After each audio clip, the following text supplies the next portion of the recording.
नमस्कार, आप देख रहे हैं भारत समाचार लाइव और मैं हूं आपके साथ साक्षी।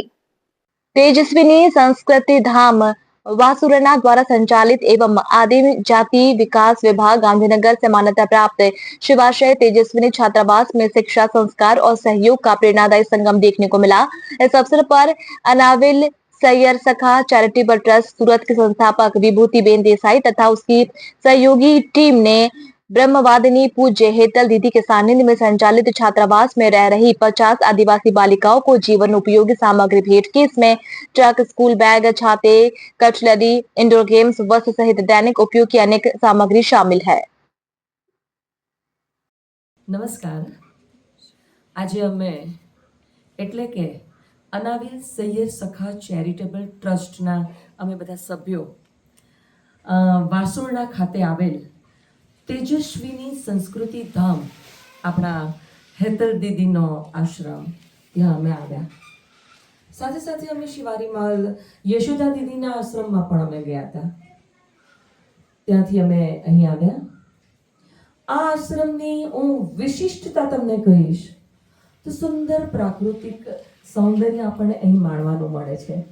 આગતા સ્વાગતા ભરપૂર અને આપણા બાળકોમાં ખૂબ જ સંસ્કારનું સિંચન, હિન્દુત્વની ભાવના જગાવનાર આપણા હેતલ દીદી, જેમને આજે મળીને એમના આશ્રમમાં આવીને અમે ખરેખર ધન્ય થઈ ગયા।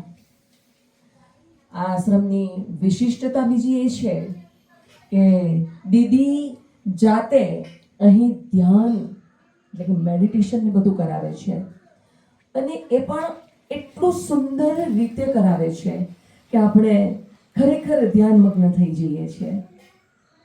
આમ આ આશ્રમની બીજી પણ હું તમને એક વિશિષ્ટતા કહીશ તો આ આશ્રમમાંથી 60 નિરાધાર વૃદ્ધોને ટિફિન પહોંચાડવામાં આવે છે, તેમજ 50 દીકરીઓ જેને અહીં રાખવામાં આવી છે। સુંદર રીતે એનું પાલન પોષણ પણ થઈ રહ્યું છે અને તે પણ દીદીના નીચા હેઠળ। બહુ જ સરસ અને ખૂબ સુંદર વાતાવરણ। આપણે બહુ સાચી વાત હું તમને કહીશ ને તો પોઝિટિવ વાઇબ્સ આવી રહ્યા છે અને આજે અમે ઘણી બધી વસ્તુઓ આપી છે। સક્ષમ તો નથી, પરંતુ હેતલ દીદી અમે બધાને જેને પણ કંઈક અમારા થકી અમે આપીએ છીએ તેમાં ઘણા બધા દાતાઓ સંકળાયેલા હોય છે અને આજે આ બધા દાતાઓ થકી અમે અહીં આવ્યા છે। પરંતુ એક જ અમારો સિદ્ધાંત છે કે આપ્યા પછી અમે એટલું કહીએ છીએ કે ગયા જન્મનું તમારું લેણું હશે તે અમે આ જન્મે આવીને આપને આપીને અમે ઋણમુક્ત થઈએ છીએ। અને હું દરેકને અપીલ પણ કહીશ કે તમે આવો, આ સુંદર આશ્રમ જુઓ। અહીં રહેવાની, જમવાની બધી જ સગવડ છે અને ખૂબ સરસ ભોજન પણ તમને ઘરના જેવું મળે છે।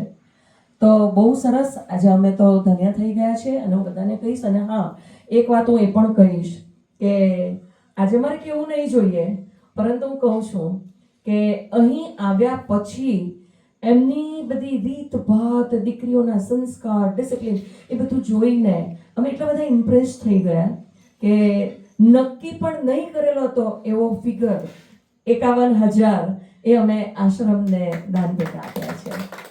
તો થેન્ક યુ સો મચ દીદી, તમે તો ખરેખર પ્રેરણા સ્ત્રોત છો અને અમે આવી રીતે આવતા જ રહીશું। અમારા થકી જે પણ કંઈક થશે તે અમે કરતા રહીશું।